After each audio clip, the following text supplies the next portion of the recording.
क्या रिटायरमेंट की उम्र बढ़ा दी जानी चाहिए? क्यों रिटायरमेंट की उम्र बढ़ा दी जानी चाहिए?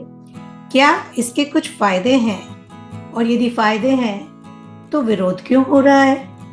आइए जानते हैं। दुनिया भर में इस बात पर बहस छिड़ी है कि रिटायरमेंट की उम्र बढ़ा दी जाए। हाल ही में रिटायरमेंट की उम्र 2 साल बढ़ाने के विरोध में बड़ा आंदोलन हुआ था। नीति निर्माताओं का मानना है कि जब ये नीतियां बनाई गई थी, तब जीने की अवधि कम थी। बीते कुछ दशकों में इसमें बढ़ोतरी हुई है, इसीलिए रिटायरमेंट की उम्र भी बदल दी जानी चाहिए। अमेरिका में औसत जीने की अवधि 16 साल बढ़ी है। यहाँ पर इसे 76 साल माना गया है, जबकि कई देशों में तो ये 82 साल तक है। हेल्थ एक्सपर्ट्स तो ये मानते हैं कि जीने की अवधि के बजाय हेल्थ के मामले में उम्र के साथ होने वाले बदलावों को देखना चाहिए। यानी जितने वर्षों तक लोग स्वस्थ जी सकें, उसे सक्रिय जीवन लायक उम्र मानना चाहिए। बोस्टन कॉलेज में सेंटर फॉर रिटायरमेंट रिसर्च के सीनियर रिसर्चर इकोनॉमिस्ट गेल विटस्टीन ने कामकाजी जीवन की स्टडी के दौरान पाया कि जो अमेरिकी 50 साल की उम्र में स्वस्थ हैं, वो 23 साल और सेहतमंद रहकर काम करने की उम्मीद रख सकते हैं। इस हिसाब से औसत कामकाजी जीवन की उम्र हुई 73 साल। डॉक्टर विटस्टीन कहते हैं, जीने की अवधि बढ़ने के साथ काम करने की क्षमता भी बढ़ी है। 2020 में करीब 45% अमेरिकी workforce management, business, finance, education और हेल्थ केयर जैसी नॉलेज आधारित फील्ड में थी। 1935 में इस तरह के पेशों में वर्कफोर्स का सिर्फ 6% हिस्सा था।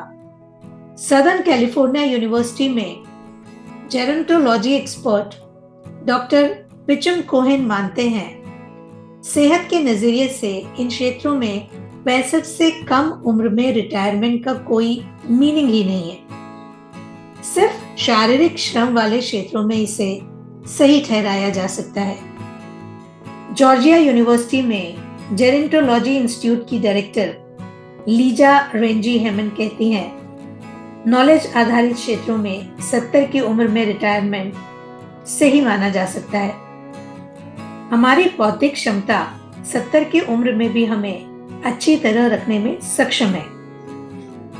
यदि रिटायरमेंट की उम्र कर्मचारियों की क्षमताओं पर आधारित है, तो 60 की उम्र में रिटायरमेंट की कोई वजह ही नहीं है।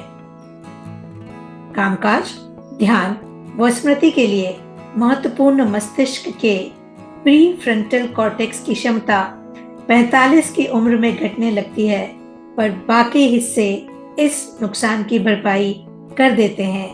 वैज्ञानिक दृष्टि से यही माना जाता है। बहुत सारी बौद्धिक प्रक्रियाओं को वर्कफोर्स में रहकर बनाए रखा जाता है, मजबूत किया जाता है।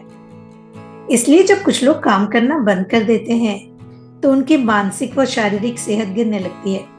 एक स्टडी के नतीजे बताते हैं कि देरी से रिटायरमेंट मौत का जोखिम कम करने से भी जुड़ा है। विशेषज्ञ मानते हैं, नौकरी से जुड़ी शारीरिक गतिविधियों का रुकना व सामाजिक संपर्कों में कमी रिटायरमेंट के बाद होने वाली गिरावट की बड़ी वजह है। सीधी सी बात है, जब तक आप काम करने लायक हैं, काम करते रहिए। इससे आपका मानसिक स्वास्थ्य भी अच्छा रहेगा, शारीरिक स्वास्थ्य भी अच्छा रहेगा। आप लोगों से मिलते रहेंगे, अपना काम करते रहेंगे, तो ज्यादा जिएंगे। जैसे ही आप रिटायरमेंट लेते हैं, रुक जाते हैं, काम करना बंद हो जाता है, आपकी मानसिक और शारीरिक स्थिति बदलने लगती है। आराम पसंद हो जाते हैं आप। शरीर और मन धीरे धीरे कमजोर होने लगता है। अपने आप को सजग बनाए रखिए, स्वस्थ बनाए रखिए। जब तक संभव है, काम करते रहिए। और हाँ, रिटायरमेंट को लेके आपके क्या विचार हैं, लिखिएगा जरूर। अगले वीडियो में आपसे फिर मुलाकात होगी। तब तक के लिए अपना ख्याल रखिएगा।